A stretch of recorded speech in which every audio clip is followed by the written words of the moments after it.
Hello बच्चों। हिंदी साहित्य की कक्षा में आप सभी का स्वागत है। हिंदी साहित्य की कक्षा 5 का अध्याय संतुलित भोजन आज हम पढ़ेंगे और समझेंगे। हिंदी साहित्य हमें बोली ही नहीं यानी सिर्फ भाषा ही नहीं अपितु जीवन जीने की कला, उसके महत्व तथा मूल्यों से भी अवगत कराता है। तो आइए इस अध्याय को प्रारंभ करते हैं। यह है अध्याय संख्या 11, संतुलित भोजन। पाठ परिचय से हमें पता चलता है कि इस पाठ में हम संतुलित आहार क्या है, उससे क्या फायदा होता है, इन सभी के बारे में जानकारी प्राप्त करेंगे। आइए शुरू करते हैं। वायु और जल यानी हवा और पानी के बाद हमारी सबसे बड़ी जो जरूरत है वो होती है भोजन यानी खाना। मनुष्य को भोजन प्राप्त करने के लिए बहुत मेहनत करनी पड़ती है। अच्छा बुरा सभी प्रकार अच्छी बुरी सभी प्रकार की वस्तुएं भोजन के लिए उपलब्ध हैं। हमें सही चीजों की पहचान होनी चाहिए, तभी हमें संतुलित भोजन प्राप्त हो सकता है, तभी हम संतुलित भोजन खा सकते हैं। ऐसा नहीं अनशंट कुछ भी खा लें तो पेट भर गया, नहीं, वो संतुलित भोजन नहीं होता। भोजन का सबसे पहला उद्देश्य क्या है, आइए पढ़ते हैं। पहले यह देखिए कि भोजन करने की जरूरत यानी उद्देश्य क्या है। हम भोजन क्यों कर रहे हैं, उसका क्या उद्देश्य है, पहले हमें ये जानना है। दैनिक कार्य यानी रोजाना के कार्यों के लिए हमारे शरीर के अंगों और मांसपेशियों में लगातार क्रिया होती है, यानी वो लगातार काम करते हैं। भोजन संतुलित भोजन इस दैनिक क्रिया को पूरा करता है, यह उसका पहला उद्देश्य है, यानी पहला उद्देश्य यहाँ पर समाप्त होता है। अब आता है संतुलित भोजन का दूसरा उद्देश्य। दूसरा उद्देश्य है कि भोजन करने का दूसरा उद्देश्य शरीर द्वारा किए जाने वाले कार्यों के लिए शक्ति यानी एनर्जी, ऊर्जा प्रदान करना है।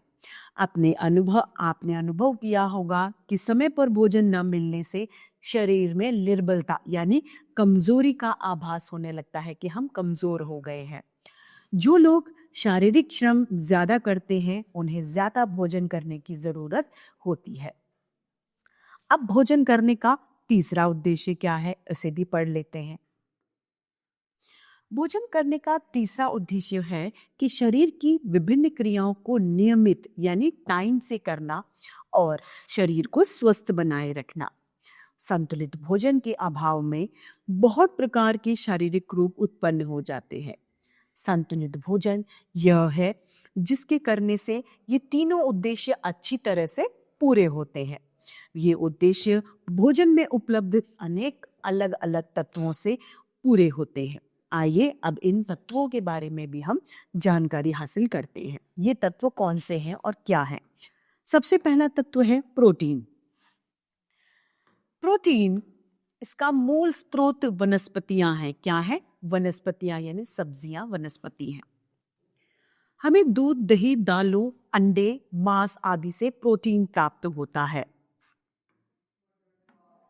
गेहूं में भी कुछ प्रोटीन होता है पर चावल में प्रोटीन नहीं होता। उत्तर भारत में प्रोटीन का मुख्य स्रोत दालें हैं, यानी मुख्य जो साधन है प्रोटीन का वो क्या है? दालें। दूध, दही में प्रोटीन बहुत मात्रा में पाया जाता है, इसीलिए इनका रोज सेवन करना चाहिए, रोज दूध दही खाना चाहिए। दूसरा बिंदु है हमारा कैल्शियम और फास्फोरस। इनसे हमारे दांत और हड्डियां हमारी कैल्शियम और फास्फोरस से मजबूत होती हैं। जिन बच्चों को ये खनिज पदार्थ पर्याप्त मात्रा में नहीं मिल पाते उनकी हड्डियां कमजोर रह जाती हैं। कैल्शियम और फास्फोरस का मुख्य जो स्रोत है, मुख्य जो साधन है वो दूध होता है, इसीलिए बच्चों को पर्याप्त मात्रा में दूध का सेवन करना चाहिए, पूरी मात्रा में पीना चाहिए। अगला है कार्बोहाइड्रेट। इससे हमें शक्ति प्रदान होती है। किससे? कार्बोहाइड्रेट। कार्बोहाइड्रेट दो प्रकार का होता है, एक स्टार्च होता है और दूसरा शक्कर होता है। शक्कर और स्टार्च। स्टार्च पहले हमें गेहूं, चावल, मक्का, बाजरा आदि अनाजों तथा आलू, शकरकंदी आदि सब्जियों में स्टार्च मिलता है। अगला बिंदु है हमारा शक्कर। यह हमें चीनी, गुड़ आदि पदार्थों से प्राप्त होता है। हमारे सांस लेने से खून में ऑक्सीजन जाती है। क्या जाती है? ऑक्सीजन जाती है। शक्कर इस ऑक्सीजन के साथ मिलकर चलती है। इसी से हमें शक्ति और गर्मी प्राप्त होती है। आपने देखा होगा कि दुर्बल यानी पतले रोगियों को ताकत पहुंचाने के लिए डॉक्टर ज्यादातर ग्लूकोज देते हैं। इससे भी शरीर में शक्कर पहुंचती है। किससे? ग्लूकोज से शक्कर पहुंचती है। अगला बिंदु है वसा या चर्बी। शक्ति और ताप का एक अन्य स्रोत वसा या चर्बी है। वसा हमें दूध, मक्खन, घी, वनस्पति तेल, अंडा, बादाम आदि से मिलता है। अधिक मात्रा में वसा खाने से यह शरीर में एकत्रित हो जाता है। परिश्रम यानी मेहनत न करने वाले व्यक्ति यदि वसा ज्यादा उपयोग में लेते हैं तो इस कारण से वो मोटे हो जाते हैं। अगला है लवण। हमारे शरीर में क्लोरीन, आयोडीन और लोहे की मुख्य रूप से आवश्यकता होती है। क्लोरीन हमें नमक से मिल जाता है। आयोडीन नामक तत्व हमें और लोहा हरे पत्तों वाली सब्जियों से हमें मिल जाता है। हमारे खून का रंग लाल है, वो उसमें उपस्थित लोहे के कारण ही ऐसा होता है। विटामिन। शरीर को निरोग रखने के लिए भोजन में विटामिन का होना बहुत जरूरी है। विटामिन कई प्रकार के होते हैं। सबसे पहले यहाँ पर दिया गया है विटामिन ए। विटामिन ए दूध, मक्खन, फल, गाजर और हरी सब्जियों में पाया जाता है। विटामिन ए की कमी होने की वजह से आंखें भी कमजोर हो जाती है। यही विटामिन हमें संक्रामक रोगों से बचाता है। संक्रामक यानी एक दूसरे से फैलने वाली जो बीमारियां होती हैं उनसे भी बचाता है। अगला है विटामिन बी। विटामिन बी गेहूं, चावल, जौ आदि में पाया जाता है। यह पाचन क्रिया में मदद करता है। इसके कम होने से हमारे जीभ में छाले भी हो जाते हैं। अगला बिंदु है हमारा विटामिन सी।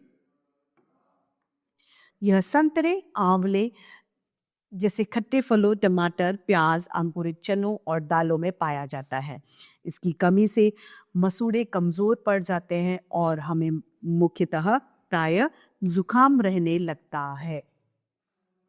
अगला बिंदु है हमारा विटामिन डी। यह हमारे दांतों और हड्डियों को मजबूत रखता है।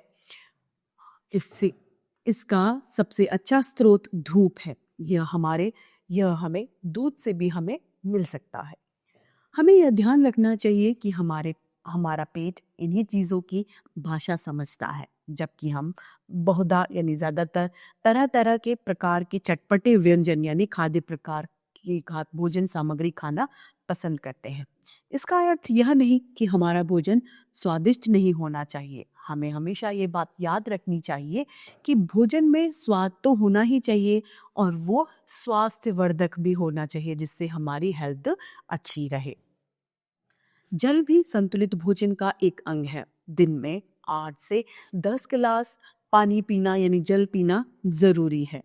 जल की कमी से कब्ज की शिकायत हो जाती है। संतुलित भोजन पर विचार करते समय एक बात और समझनी चाहिए। हमारे देश में ऐसे बहुत लोग हैं जो संतुलित भोजन का इंतजाम यानी प्रबंध नहीं कर सकते। वे कोशिश करें तो सस्ती चीजों से भी भोजन के आवश्यक तत्वों को वो प्राप्त कर सकते हैं। जरूरी नहीं है महंगी चीजें खाकर आप संतुलित भोजन प्राप्त करें। वे हरी सब्जियां खा सकते हैं, पपीता, केले, सेब आदि फल खा सकते हैं। हमें सदैव यानी हमेशा यह ध्यान रखना चाहिए कि खाने की वस्तुएं साफ सुथरी हो तथा उन्हें सही प्रकार से पकाया गया भी हो। तो हमें भी जंक फूड्स और ये सब चीजें कम कर देनी चाहिए और संतुलित भोजन को अपने आहार में शामिल कर लेना चाहिए। तो इसी सीख के साथ हमारी हिंदी साहित्य की कक्षा आज यही समाप्त होती है। फिर से ऐसे रोचक अध्याय लेके आपके समक्ष प्रस्तुत होते रहेंगे। आज के लिए इतना ही, फिर मिलते हैं। धन्यवाद।